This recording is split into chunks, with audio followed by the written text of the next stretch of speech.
Welcome back नाज़रीन। हम बात कर रहे थे, हमारे साथ चेयरमैन अमाना ग्रुप और जुबैदा खानम ट्रस्ट आबिद भट्ट साहब लाइन पर मौजूद थे, जिन्होंने 5 करोड़ इमदाद का ऐलान किया। इसके अलावा मेडिकल कैंप्स लगाने का भी ऐलान किया। हम बात कर रहे थे कौम में वो जज्बा मौजूद नहीं है जो पहले कभी किसी मुसीबत के मौके पर नजर आता था, या पता नहीं हमारी हुक्मरानों ने, हमारी क़यादत ने ही इस कदर बेजार कर दिया है अवाम को कि हमें कुछ और सूझता ही नहीं। अवाम खुद अपने इर्द गिर्द के हालात से इतने बेजार हैं।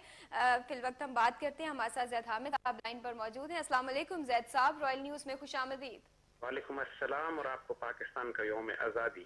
आपको बहुत बहुत मुबारक हो रॉयल न्यूज की जानिब से, हमारे तमाम नाजरीन को। जैद साहब, 64 साल हो गए पाकिस्तान की आज़ादी को, लेकिन आज भी सूरत हाल वही की वही है कि अगर हम एक अपने साथ होने वाली किसी साजिश का मुकाबला नहीं कर सकते। एक तो सैलाब आ गया बारिशों से, 2 जगह पर भारत ने खुद पानी छोड़ दिया, काबुल पर ब्यास जो इतने अरसे से सूखा पड़ा था। इस कदर आसान है पाकिस्तान पर जो है किसी भी किस्म का अटैक कर देना। पहले ही आफत ज़दा वो इलाके हैं, वहां पर मजीद भारत ने मिलकर अफगानिस्तान से ये साजिश भी शुरू की, पानी छोड़ दिया, सैलाब जो है वो उसमें मजीद तबाहकारियां फैलाई। आखिर क्या क्या कर रहा है पाकिस्तान? देखिए, इस घर का बाप गैरतमंद और दलेर हो, किसी दुश्मन को जरूरत नहीं होती कि उस घर के बच्चों को बेइज्जत करे या उन्हें तकलीफ पहुंचाए। जो घर के हुक्मरान होते हैं, वो जो मुल्क के हुक्मरान होते हैं, वो बहैसियत एक बाप के होते हैं। जब यही मुल्क की इज्जत और आबरू और बच्चों की इज्जत और आबरू बेचने पर तुल जाए, तो उसके बाद फिर दुनिया में कोई उनकी इज्जत का मुहाफिज नहीं होता। मेरे आका सल्लल्लाहु अलैहि वसल्लम की हदीस शरीफ है कि आपने फरमाया, अमालुकुम उम्मालुकुम, तुम्हारे अमाल तुम्हारे हुक्मरान बन जाते हैं। इस वक्त पाकिस्तान के खिलाफ जो साजिशें हुई हैं, और ये आपने बिल्कुल ठीक कही है बात, कि ये दरियाए काबुल में और हिंदुस्तान की तरफ से छोड़ा गया पानी है जिसने इतना बड़ा तूफान बर्पा किया है। यहाँ पे इतने बड़ा सैलाब जो यहाँ पर आया है, ये इसमें अल्लाह की ताला की तरफ से बारिशों का दखल इतना नहीं है जितना मैन मेड है, इतना ये इंसानी तौर पर दखल अंदाजी करके पाकिस्तान में नुकसान पहुंचाया गया है। हमारे हुक्मरान सांस रोक कर बैठे हैं, किसी ने इंडिया से बात काबुल के बारे में पूछा नहीं, ये कैसे हो गया कि ना अफगानिस्तान में सैलाब आया ना इंडिया में कोई सैलाब आया, और खुश दरिया एक अचानक उबलने लगे जबकि बारिश भी नहीं हुई कोई उस तरफ। तो इस बातों का हिसाब लेने के लिए ये हुक्मरान इस कौम की इज्जत की हिफाजत नहीं कर सकते। अब ये बात बिल्कुल वाज़ेह हो चुकी है। हमको कलेक्टिव तौबा करनी है। हमारी बदअमालियां हैं, हमारे गुनाह हैं, हमने अल्लाह से किए हुए वादे तोड़े। आज 14 अगस्त है, आज ये वक्त है कि हम दोबारा अपने अहद की तजदीद करें कि हमने जब इस पाकिस्तान की तामीर ला इलाहा इल्लल्लाह पे की थी, तो हम इसकी तकमील फिर मोहम्मद रसूलुल्लाह सल्लल्लाहु अलैहि वसल्लम पर क्यों नहीं कर सके। और उसी के नतीजे में हम पर ऐसे हुक्मरान मुसल्लत होते रहे। ये अल्लाह की तरफ से एक तमाचा है, अल्लाह की तरफ से हमें झंझोड़ा गया है, उठाया जा रहा है कि होश में आओ कि अगर तुम अपनी बदअमालियां जारी रखोगे, अगर तुम अल्लाह से किए हुए वादे तोड़ोगे, तो तुम पे इसी तरह के पलीत हुक्मरान मुसल्लत किए जाएंगे जो तुमको गालियां देंगे और तुम उनको गालियां दोगे, और जो तुम्हारी इज्जतों की हिफाजत करने के बजाय तुम्हें दुश्मनों के आगे फरोख्त किया करेंगे। जी जैद साहब, अभी ये बात करनी कि तमाम जो सरकारी तकारीब हैं वो मनसूख कर दी गई। सदर साहब जो है वो कुछ सारा दिन जनूबी पंजाब के इलाकों का दौरा करेंगे, वहाँ इमदादी कामों में हिस्सा लेंगे। आखिर ये इस चीज को किस तरह लेना चाहिए, ये क्या है? की मुनाफिकत है, मक्कारी है, धोखेबाजी, और क्या इसको कहा जा सकता है। उससे पहले वो यूरोप और फ्रांस का दौरा कर चुके हैं। ज़ाहिर है सबसे बड़ा सैलाब तो यूरोप, फ्रांस और लंदन में आया था ना, का दौरा करके आए ये। तो इन लोगों को ये सिवाय मुनाफिकत और मक्कारी के कुछ भी नहीं है। इनको क्या, सिर्फ आप ये देख लीजिए, सदाए खल्क को नकारा खुदा समझो अल्लाह। ये अल्लाह के बंदे साहिब नजर, साहिब बसीरत लोग ये बात कह के जा चुके हैं कि अल्लाह की मखलूक जो बात कर रही है वो अल्लाह की आवाज होती है, अल्लाह की जबान होती है। खैबर से कराची तक किसी पाकिस्तानी से पूछ लीजिए, अपनी हुकूमत से, अपने हुक्मरानों से खुश हो या इनके लिए बद्दुआ करते हो? एक भी शख्स इनके लिए दुआ करता हुआ नहीं, बल्कि इनको बद्दुआएं देता हुआ हर शख्स मिलेगा। ये सदाए खल्क है, यही नकारा है खुदा है, और यही इनका अंजाम भी होगा इंशाअल्लाह। बिल्कुल जैद साहब, हम जो है वो अक्सर ये देखते हैं, हम तज्जिया करें, अगर जब पाकिस्तान बना था तब तमाम जो लीडरान थे, अगर उनमें इख्तिलाफात थे भी, नजरियात अलग थे भी या मंशूर अलग थे, तो मकसद एक था, वो था पाकिस्तान।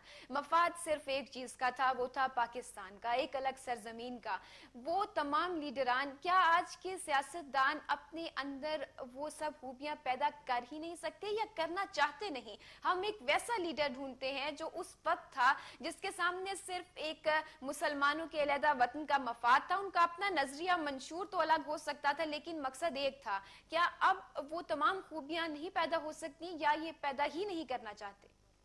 یہ قائد اعظم کے بارے میں جب علامہ اقبال سے پوچھا گیا کہ آپ نے قائد اعظم کو کیوں سلیکٹ کیا کہ تو دیکھنے میں انگریز لگتے ہیں، یہ اسلامی ریاست کیسے بنا کے ہمیں دیں گے، علامہ اقبال نے فرمایا تھا کہ ہی از انکرپٹیبل اینڈ ہی از انپرچیزبل، نہ اس کو کرپٹ کیا جا سکتا ہے نہ خریدا جا سکتا ہے۔ یہی دو صلاحیتیں چاہیے بنیادی طور پر مسلمانوں کے امیر کی اور سلطان کی، کہ اس کو دشمن نہ خرید سکے، نہ کرپٹ کر سکے، نہ کوئی دنیا کے لالچ، عہدہ، طاقت، اختیار اس کو خراب کر سکے۔ سیدنا علی رضی اللہ تعالیٰ عنہ نے فرمایا، جس کا مفہوم ہے کہ روپیہ، دولت، طاقت، عہدہ ملنے سے لوگ بدلتے نہیں ہیں، ظاہر ہو جاتے ہیں، جو ان کی اصلیت ہوتی ہے وہ سامنے آ جاتی ہے۔ تو بات یہی ہے کہ ان کی اصلیت ہم دیکھ چکے ہیں، یہ دینی تربیت ہے نہ روحانی تربیت ہے، نہ ان کا تزکیہ ہوا ہے، اور نہ ہی ان کا ظرف اتنا ہے کہ اختیار اور طاقت ان کے ہاتھ میں آئے تو یہ آپے سے باہر نہ ہو جائیں۔ ان کو تو اللہ تعالیٰ نے چھپر پھاڑ کے دیا ہے اور یہ آپے سے باہر ہو گئے، اور یہی ان کی آزمائش ہے کہ آگے کو ایک ایک پائی کا، ایک ایک وقت کا جو انہوں نے محلوں میں گزارے ہیں، وہ قرآن وقت کی حیثیت سے اس کا حساب اتنا سخت دینا پڑے گا۔ ان کے نزدیک تو آخرت ہے ہی نہیں، ان کے نزدیک تو نہ اللہ تعالیٰ نعوذ باللہ نے آخرت سجانی ہے،